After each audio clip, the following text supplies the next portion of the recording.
وهو خادم بيدرس بالإنجيل وبالأسرار، فما أظنش إن في خادم مش بيعترف. صح؟ حد ملوش حق اعتراف يعني؟ في خدام ما بتعترفش؟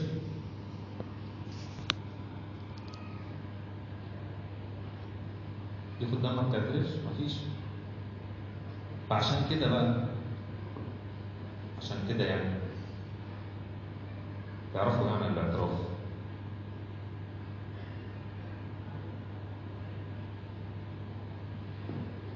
يعني انا قدامي 45 دقيقة قالوا لي كده. فانتوا هتتكلموا 15 وانا هتكلم 3. تعرفوا عن الاعتراف. بما انكم بتعترفوا فانتوا بتعترفوا يعني عارفين. فتعرفوا ايه عن الاعتراف؟ سر مقدس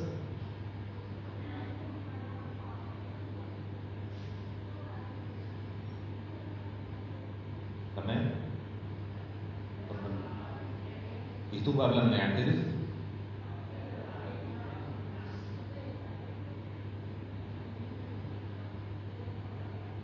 خطية وتعباني ورحت كلمت ابونا عشان يقول لي حلها ايه فارتاح. انا بعيد الكلام اللي هما بيقولوه عشان حضراتكم تسمعوا. اغتسال دوري. تعترفوا؟ معمودية ثانية.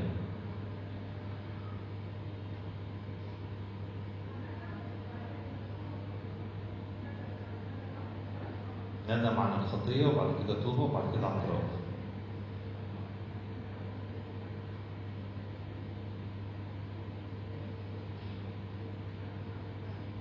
حصلت معايا او السلبيات.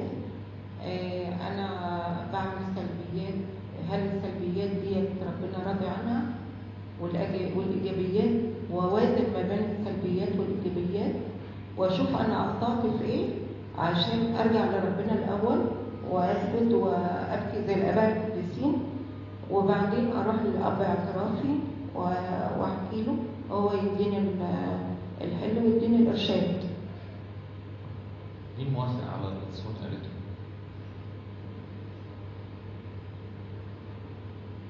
حضرتك تخدمي في أسرة ايه؟ تخدمي فين؟ مرة. مين موافق؟ بركة كبيرة. ايه ده وطلعتي من مدارس الأحد عادي كده؟ طلعتي من مدارس الأحد عادي كده؟ يعني نقلتي عادي من غير ما تعملي مشاكل؟ هو ده السبب الوحيد اللي خلاكي تروحي أسرة ثانية يعني؟ طيب. هو انتوا هنا بتتنقلوا عادي؟ أنا بسألهم عشان أنا مستوعب. تتنقلوا من أسرة لأسرة عادي؟ عادي يعني؟ إيه ده هو الأسر اللي بره مدارس الأحد بتدخل الملكوت؟ الخدمة عند الله مدارس الأحد صح؟ طيب أنا بأجوك معاك بهزر معاك. طب إحنا بنعترف ليه؟ عشان نفضي أول بأول، عشان نستريح. بنعترف ليه؟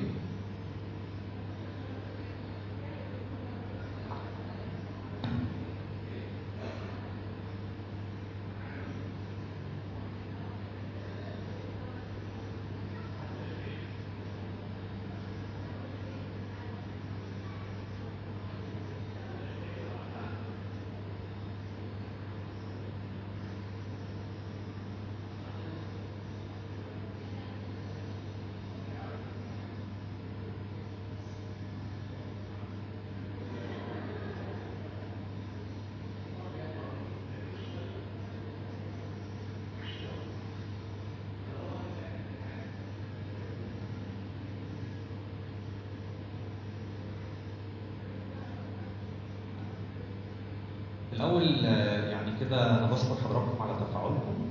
أنا هتكلم في عجالة في قصة سر الاعتراف. في 5 نقط. أول نقطة إحنا بنعترف ليه؟ في عدد موجود في رسالة معلمنا يوحنا يقول كده: إن اعترفتم بخطاياكم فهو أمين وعادل حتى دي سببية. يحصل حاجتين، إيه بقى؟ يغفر لكم خطاياكم، يطهركم من كل إثم. يبقى أنا بعترف في الأساس علشان خاطر أنال مغفرة الخطية اللي أنا عملتها مش اللي غيري عملها، وأطهر من الآثام، أو زي ما أختنا قالت كده أنظف. تمام؟ دي وصية كتابية. إيه الدلالة على هذه الوصية من جوه الكتاب المقدس سواء عهد قديم أو جديد؟ في العهد القديم داوود ويونسان، وفي العهد الجديد لما المسيح ذكر القصة بتاعت الأبرص: اذهب أري نفسك للكاهن واغتسل في بركة سلوان. تمام؟ طبعا أنا بقول كلام أنتوا عارفينه، يعني أنا براجع معاكم بس. يبقى أنا أساسي بعترف علشان خاطر أنال مغفرة الخطية، وكوني أنال مغفرة الخطية فأنا ماشي في طريق مستقيم عشان أوصل للملكوت. ده يخليني أقف وأحط نقطة كده وأقول: أنا مش بعترف عشان كما لقوم عام، مش بعترف عشان أنا طلعت من صغري متعود على هذه القصة. ده يوديني لنقطة تاني زي ما أختنا كانت بتقول، إن القصة في الاعتراف في 3 أعداد للاعتراف، 3 أعداد. القعدة الأولانية قاعدة مع نفسي، أنا حاسب فيها نفسي، زي المتهم والمحاسب، والاثنين أنا ونفسي. نفسي المتهم وأنا اللي بحاسبه. وفي الحساب بطلع حتتين مهمين: بطلع الحاجات الإيجابية، الحاجات الكويسة، وطلع الحاجات السلبية والحاجات السيئة. والقصة ما بتقفش عند الخطايا فقط، أصل في شوية حاجات تاني هتكلم عليها بعد شوية. يبقى القعدة الأولى قاعدة مع مين؟ مع نفسي، أطلع فيها إيه؟ الصح والغلط. الصح أحافظ عليه أو أنميه، الغلط أحاول أعالجه وأتوب عنه. لما حد بيغلط في حد بيعمل إيه؟ بيعتذر، صح؟ لو هو عايز يصلح، ولو مش عايز يصلح يتكبر أو يعند أو يقول ما غلطتش. ده يودينا لقعدة تاني اسمها الاعتذار أو التوبة، ودي قعدة بيني وبين الله. يبقى القعدة الأولانية كانت بين مين ومين؟ أنا ونفسي. القعدة الثانية بين أنا والله. في القعدة دي بقى أنا هعمل إيه؟ اللي هتوب فيها دي، ما أنا حسبت نفسي، عرفت أنا غلطان في إيه ومش غلطان في إيه. يقولوا الآباء كده عن القعدة اللي مع ربنا إن لازم يكون فيها انسحاق، فيها ندم، وفيها خضوع، وفيها، عارفين يعني إيه مطانية؟ أنا أطرح كل أفكاري، كل خطاياي وغاية الأرض أمام أرجل الله. بس خدوا بالكم إن التوبة دي ممكن تبقى توبة مزيفة. عارفين زي إيه؟ زي الشخص كده اللي عنده برد فجسمه سخن، فراح أخذ باراسيتامول. عارفين الباراسيتامول؟ الباراسيتامول ده بيعمل إيه؟ خافض للحرارة ومسكن للألم. في حاجة تانية مكتوبة على العلبة؟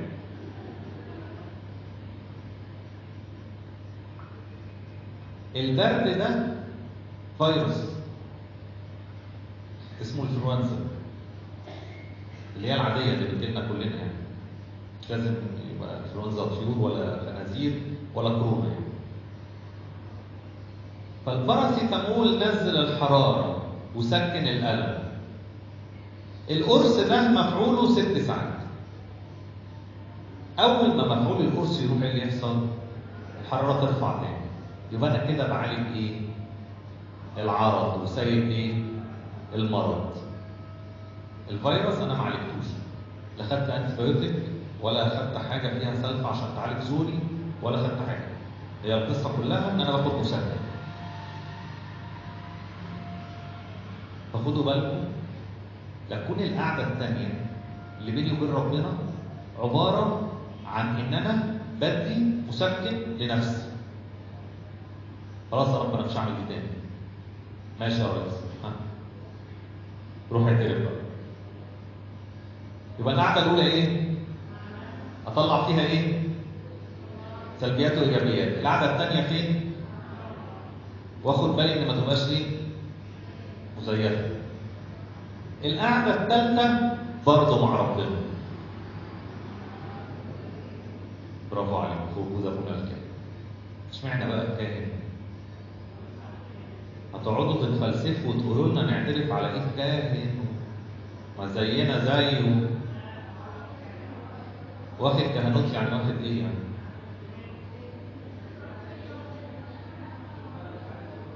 في الاخر واحد خاطي زي زيه يعني. لا ايه؟ لا ما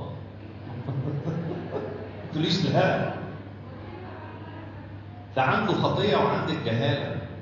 نقف في كل قداس نقول كده على فكره. اقبل يا رب هذه الذبيحه عن خطاياي وجهالات شعبك. فعندي خطيه وعندي الجهاله. فانا خاطي يعني رسمي نظم. ايه بقى؟ ربنا اداله الحلو والربط. كويس. وايه كمان؟ ليه اعترف على ايه كاهن؟ اتفضل. اللي هتتفضل هنا كده.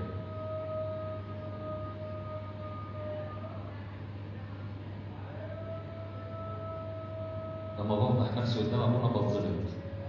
من شويه نطلق ننضف. يعني لا انت تمام. ده انا بستحسنك.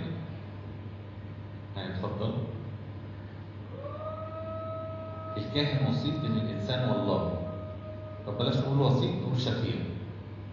صح؟ بريزبيتيروس يعني شفيع. ليس لنا وسيط لدى الله الا الابن الوحيد يسوع المسيح.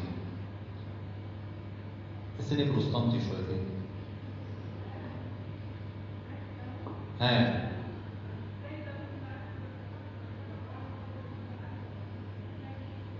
تمام انا عارف. انا بس بعمل حاجه كده اسمها اسلوب تحفيزي عشان يخرج اللي جواكم يعني. القعده الثالثه مع ربنا في وجود ابونا الكاهن المشرطن.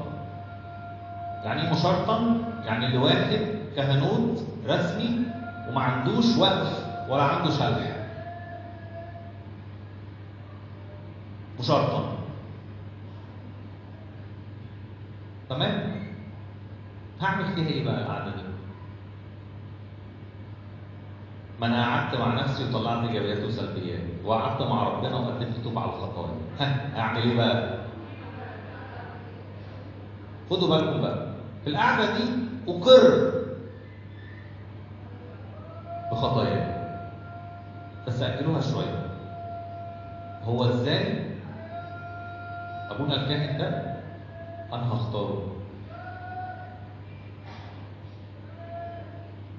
اي كاهن ينفع اب اعتراف صح؟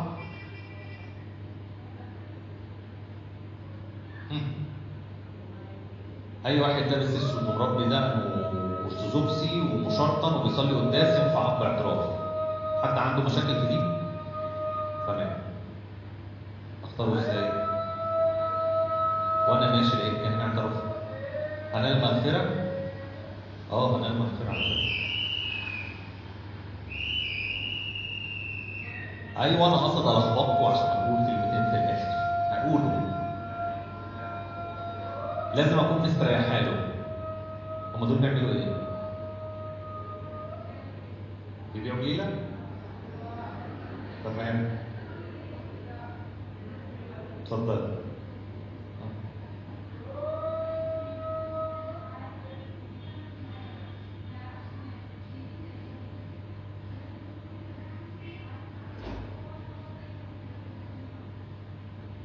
بيقولوا في الكنيسة إن دي سفسطة فارغة.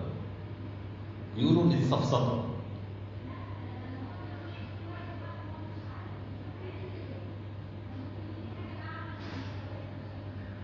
اسمك إيه؟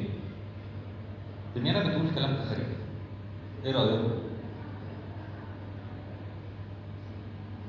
أقول لكم هي بتقول إيه؟ بقول لها أي كاهن هيديني حل هنال مغفرة. فهي بتقول هيبقى متابعني وعارف حياتي وعارف مش عارف ايه. فانا بقول ان هي اللي بتقوله ده زي بقيه الناس تخاريف. مين موافق انها تخاريف؟ ها انا برافع ايدي. الحمد لله احنا في كنيسه القديسين، الحمد لله. طبعا هي كلامها صح. ها ده اختار ابونا الكاهن اللي اروح اعترف عنده. حتى قال هنا ارتاح له. هو كاهن والسلام.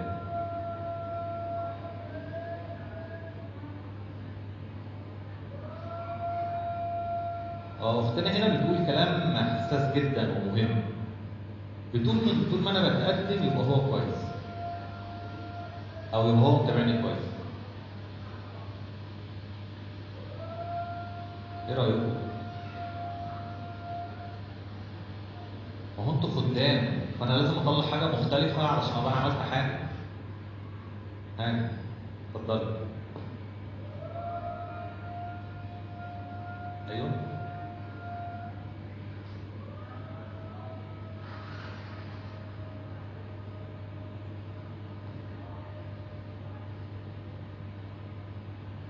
ماشي. طب سؤال،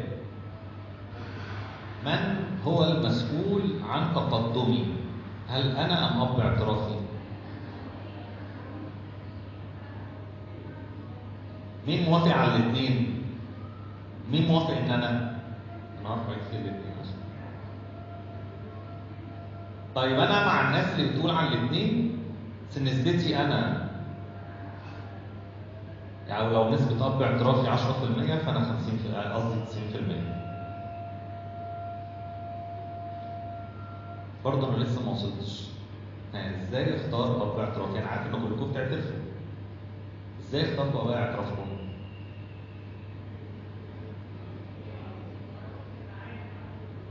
ازاي اخترتوا اباء اعترافكم؟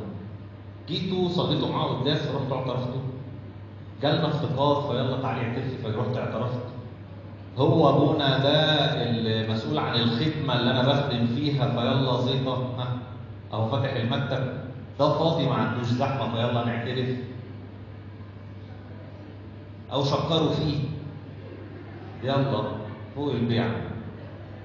انتوا بتسجلوا؟ بتسجلوا؟ طب قول لي. تمام هكمل زي ما بكمل عادي.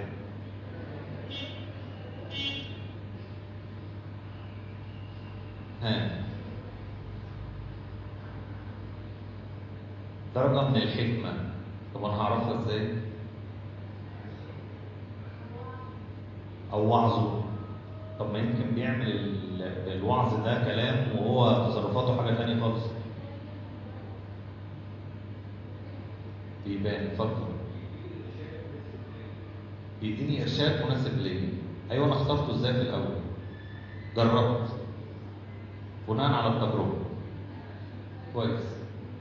احنا ما بنعرفش نختار.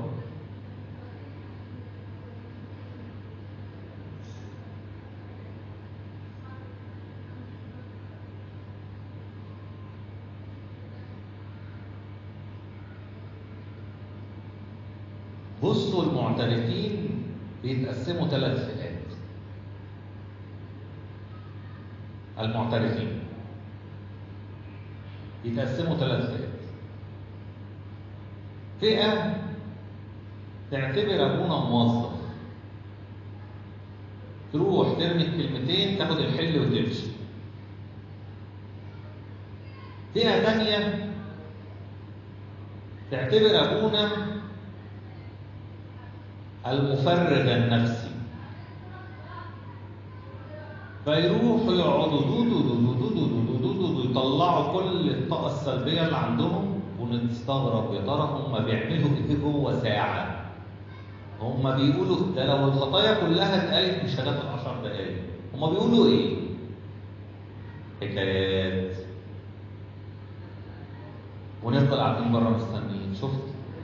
شفت الولد بيقول من معاميعه من جوه الموضوع واقعه قوي.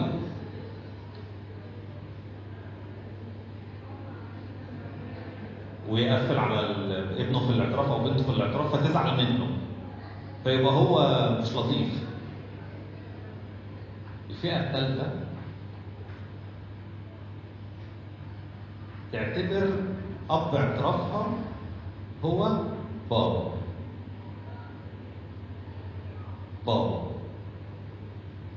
اختار ابويا، يعني مفيش اي حد فينا اختار باباه صح بالجسد. لما يجي لي الفرصه ان انا اختار ابويا بالروح، تفتكروا اي حد يوصل؟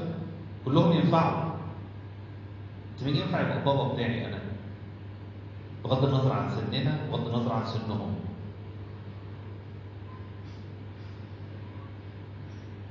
فين اللي انا هشعر ان ده يمثل لي ويجسد لي قوة الله؟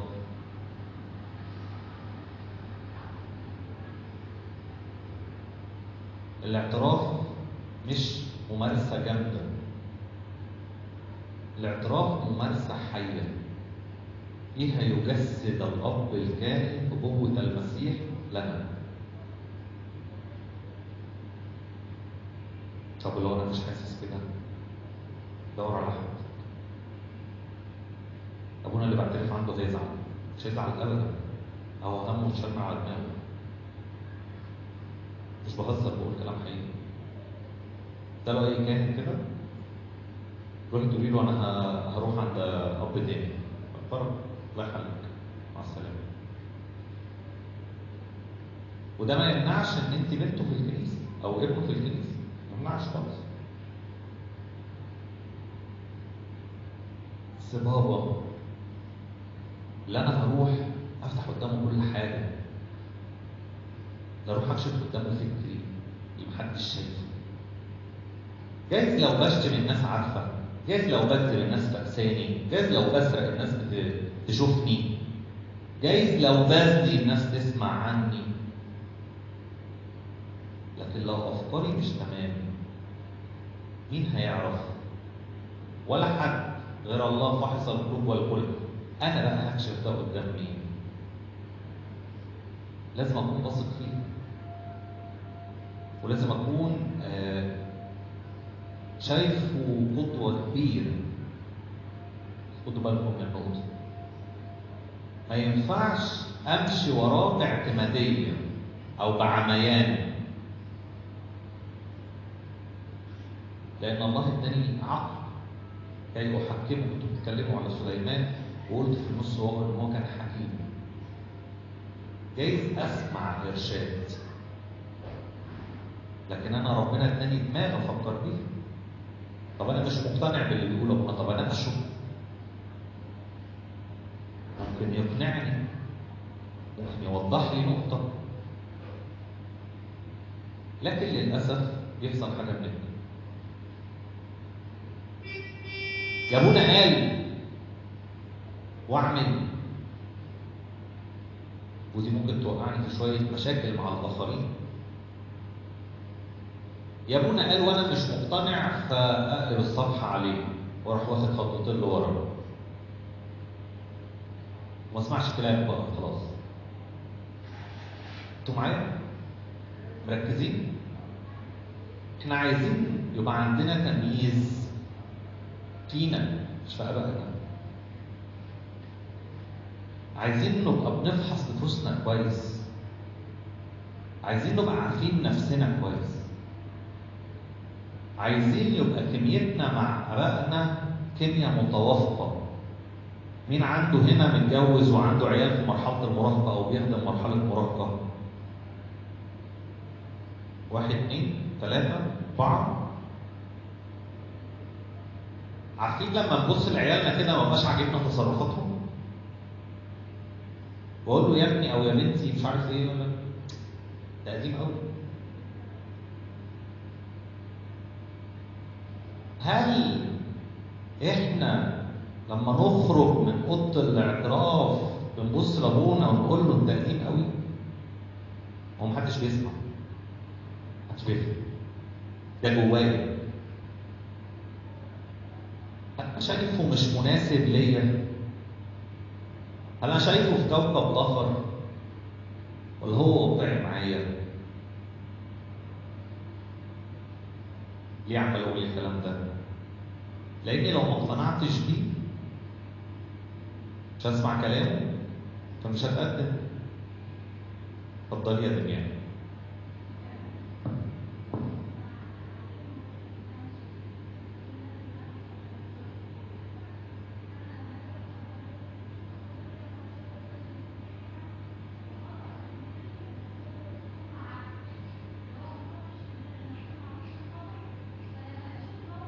أنا شرحت معصوم بخطأ دي بزيادة يعني.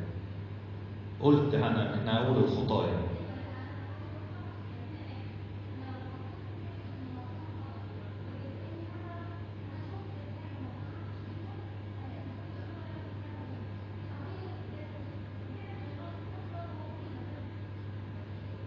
تمام.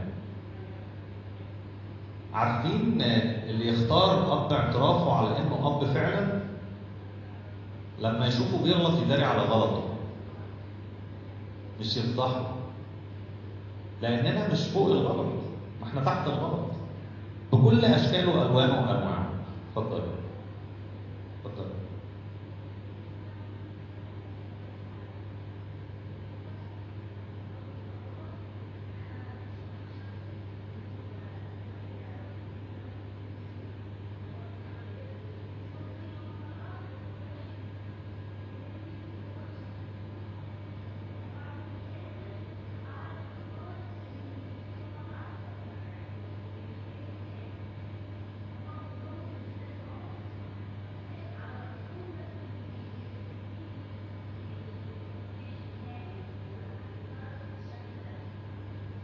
فكرة رائعة يعني، جميل، بس ممكن مش كل الناس تعيش اللي حضرتك عشتيه. يعني ده مش قاعدة رئيسية يعني.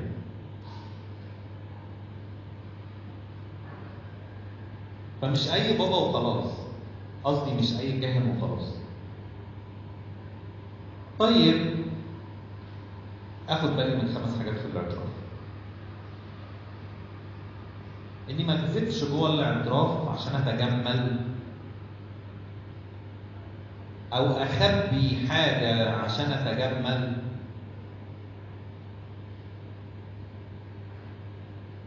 أو يبقى معايا شماعة. عارفين الشماعة؟ أنا بعمل عشان هما. ده يودينا لنقطة مهمة كمان. يعني لما أجي أعترف على مين؟ مش على الناس. خد بالك، خدي بالك. أنا مش بعترف على حد. أنا اللي أخطأت. هم نرفزوني فأنا شتمت، ففي الآخر مين عمل إيه؟ أنا شتم بس خلاص. أنا معرفتش أضبط نفسي وعملت كذا. نقطة أخيرة، خد بالك لا الاعتراف يقلب لحكيوة. أحكي وألف وأدور وأقول في الآخر عملت إيه يعني؟ في الآخر عملت إيه؟ عملت دي تتقال في 30 ثانية، والحكاوة تتقال في ربع ساعة. أنه الأوفر؟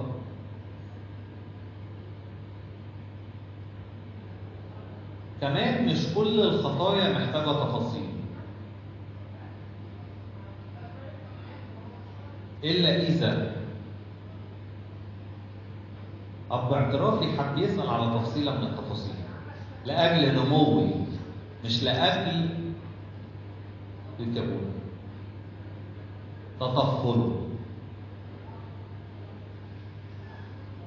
تمام؟ معايا؟ مركزين؟ 5 حاجات هناخد بالنا منهم. 1 ايه؟ ما اكذبش. 2 ما اخبيش. 3 الشماعة. 4 ما اعترفش على غيري. 5 ما تقلبش حكاوي. امال قالوا لي في الاعتراف. يعني انا داخل جلسة اعتراف دلوقتي. احنا قلنا ان قبل الجلسة دي في جلستين صح؟ الجلسة الأولانية بتقول ايه؟ مع نفسي. والجلسة الثانية قدمت فيها ايه؟ توبة. انا بقى رايح اعترف. اقول ايه في الاعتراف؟ اول حاجة الخطايا. شتمت، كذبت، حلفت، سرقت، زنيت، قتلت، أدنت، عندي نميمة، عندي غيرة، عندي كبرياء، عندي اللي عندي. أول حاجة تاني تقصيرات في حق مين؟ حق ربنا والخدمة والروحيات اللي مؤثرة فيها. وإيه كمان؟ ما احنا خلاص خلصنا بند الخطية. احنا في بند التقصيرات. ماشي. ما عندناش عيال؟ لو مقصرين في حق عيالنا لازم نذكر ده خطأ، لأن دي وزنة قصرنا فيها. طب ما قصرناش في حق شغلنا في وقت من الأوقات؟ لو قصرت في حق شغلك قول ما قصرت في حق شغلي، ما عنديش أمانة. لو مقصر في حق مراتك، ولو مقصرة في حق جوزك، ولو مقصرة في حق باباكي أو مامتك أو باباك أو مامتك، كلها تقصيرات. صح؟ صح؟ تفتكروا لو مقصر في حق نفسي المفروض اعترف؟ المفروض اقول التقصير بتاعي؟ يعني مثلا حضرتك عيان وما بتاخدش الدواء، فده تقصير في حق مين؟ يعني حضرتك المفروض تعمل اكشن معين في الحياه ما بتعملهوش. مقصر في حق مين؟ خد بالك نفسك دي وزنه حسب عليها. مين كان رافع ايده؟ اتفضل.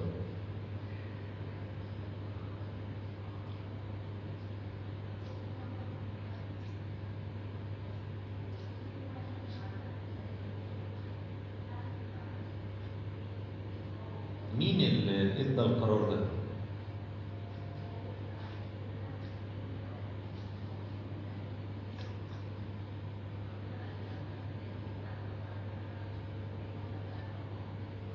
يعني دي بقى محاضرة تربية خلينا نتكلم فيها، بس مش موضوعنا.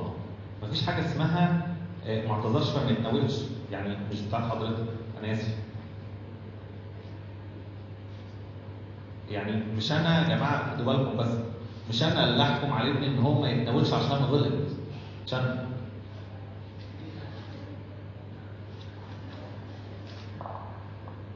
ما هو أنت هتكرهي ربنا. خدوا بالكم بس من حاجة، هتكرهي ربنا. هو ربنا بتاعك بيقول كده؟ طب أنت وربنا مش هتناول. وده سن عند حضرتك قلت في نص سن المراهقة.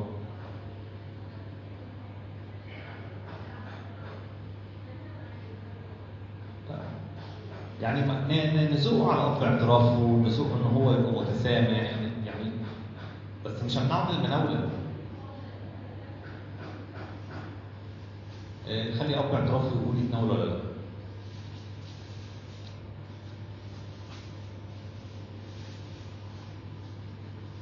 يبقى قلنا الخطايا وقلنا التقصيرات. ثالث نقطة مهمة، لو أنا محتاج آخد قرار في الحياة، هل أبونا هياخد لي القرار؟ طب هيشترك معايا في القرار؟ في فرق بين ياخد لي القرار ويشترك معايا في القرار، صح؟ ابونا اتجوز دي ولا دي؟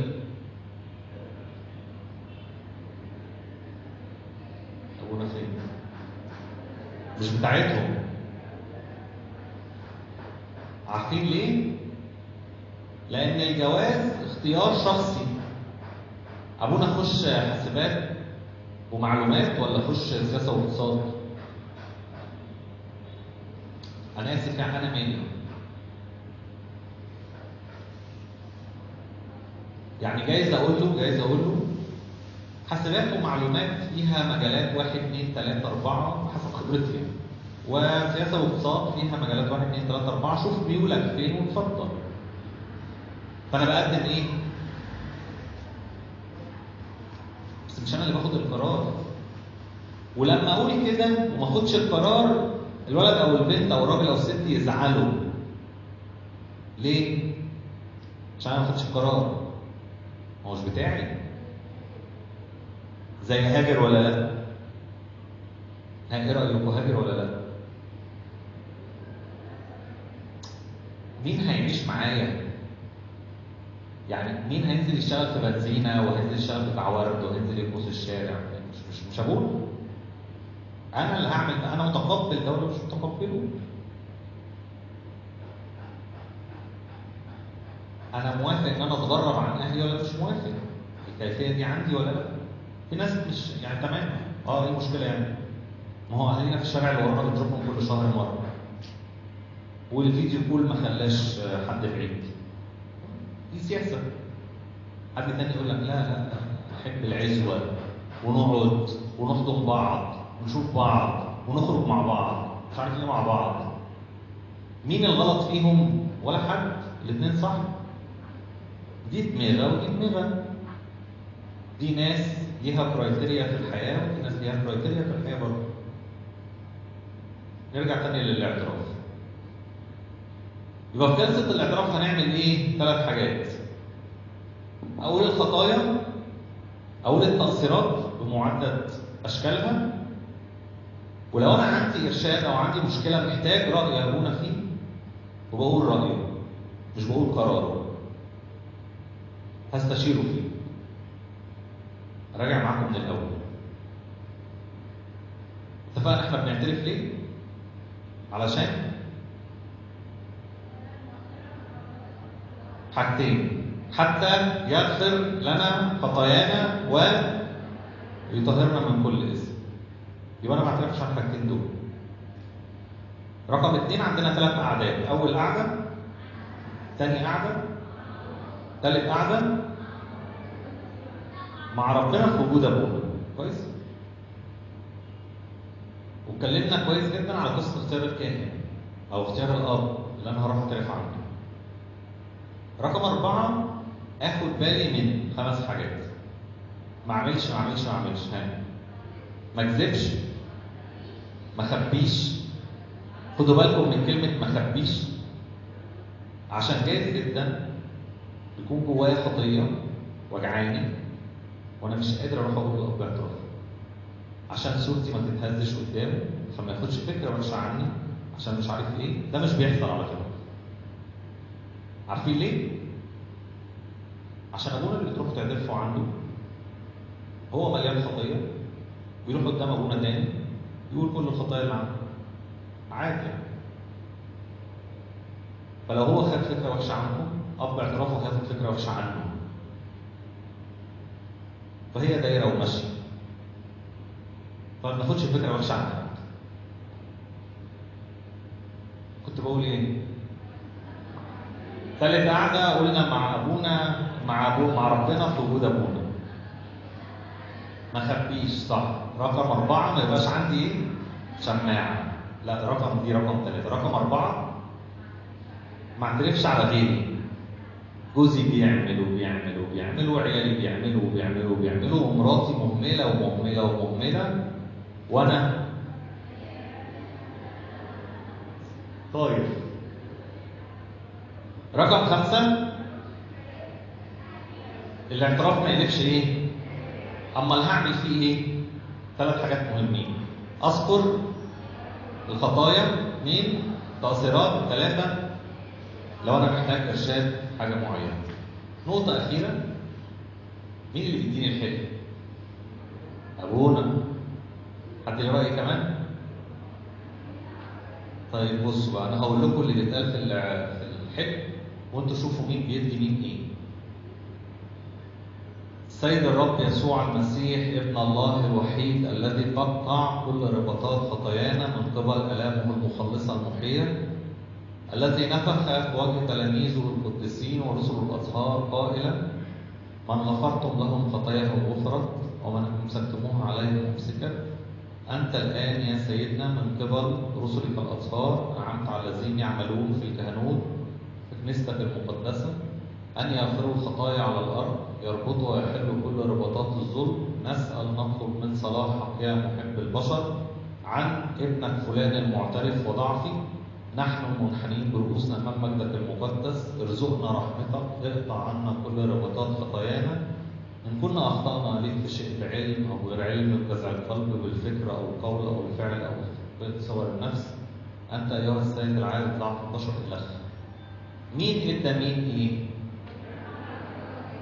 ربنا إدى مين الحلم؟ إدى المعترف وأبونا.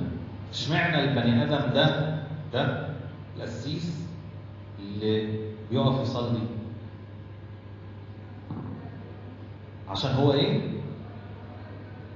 بتقول عشان هو كاهن مشرطن. كاهن مشرطن ده وظيفته ايه في الكنيسة؟ وكيل سرائر الله. فهو شغلته استدعاء الروح القدس. تمام؟ فهو اللي بيصلي عشان الله يدي الحل لمين؟ للمعترف. ومين؟ الحمد لله. فابونا لو خد اعتراف 20 حد في اليوم فهو خد 20 حل في اليوم. اصل كل دقيقه عنده بشويه خطايا، فاحنا غلابه محتاجينكم تصلوا له. مش بهزار. لو كان الشعب عايش في وسط الخطيه فالخادم عليه نير وعليه بعض الحروب وعليه بعض الالتزامات، ولما يبقى كاهن فالنير يكبر والالتزامات تكبر والدم اللي على راسنا يكبر بتاع الشعب كله والحروب تكبر. ولما يبقى اسقف يبقى هذا يبقى اكبر، ولما يبقى البابا يبقى اكبر. انتوا واخدين بالكم؟ ربنا يحافظ عليكم ويديكم حياه ابديه. احنا بنعمل السر ده في الاخر عشان خاطر نعيش نضاف، مش متوسخين بحاجه، وقلبنا نقي، ومش بنعمل كما لقوم عادة.